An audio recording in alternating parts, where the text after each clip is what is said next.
আসসালামু আলাইকুম। সকলে কেমন আছেন? আমি আলহামদুলিল্লাহ ভালো আছি। তো আপনি ভালো আছি কিন্তু আমাদের মধ্যে থেকে অনেক বড় একজন যোদ্ধা চলে গেল। এই বিষয়টা নিয়ে অনেক খারাপ লাগতেছে।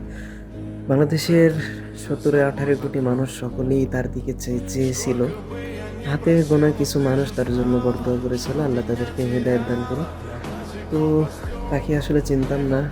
এখন তার জন্য এতটা বেশি খারাপ লাগতেছে মনে হচ্ছে যে নিজের আপন কেউ চলে গেল আমাদেরকে ছেড়ে। এই জিনিসটা অনেক কষ্টের এবং খুবই দুঃখজনক বিষয়টা যে আসলে এত বড় একটা অন্যায় করে একটা লোক দেশ থেকে চলে গেল তার কোনো বিচার হবে না। আমার মনে হয় না হাদির খুনের কোনো বিচার হবে। তবে আমি ছোট্ট করে বাংলাদেশ প্রধান উপদেষ্টাকে এতটুকু বলতে চাই যে আপনি দয়া করে এই খুনিটার বিচার করেন। কারণ এই হাদির জন্য অনেক মানুষ আল্লাহর কাছে দোয়া করছে। আসলে যার হায়াত থাকবে না তাকে তো কোনোভাবে বাঁচানো যাবে না। তাওয়াক্কালতু আলাল্লাহ। উলামায়ে কেরাম এবং সকলে আল্লাহর কাছে দোয়া করেছিলেন। আল্লাহ তাকে নিয়ে গিয়েছেন হয়তো তার ভালোর জন্য।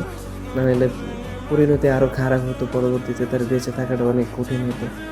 এখন আল্লাহ যেটা করে ভালোর জন্যই করে। এখন অনেকেই অ্যাক্সিডেন্টের মানুষ বলবে যে, "এত মানুষ দোয়া করেও তো তারে বাঁচাইতে পারল না।" এরকম অনেক কুফরি মার্কা কথা বলবে। তো কারোর কথায় কান না দিয়ে আমরা চাই যে হাদির এই খুনির বিচার হোক। আর আল্লাহ তাআলা হাদিকে জান্নাতুল ফিরদাউস নসিব দান করুক এবং তার পরিবারকে ধৈর্য ধারণ করার তৌফিক দান করুক। আল্লাহ হাফেজ।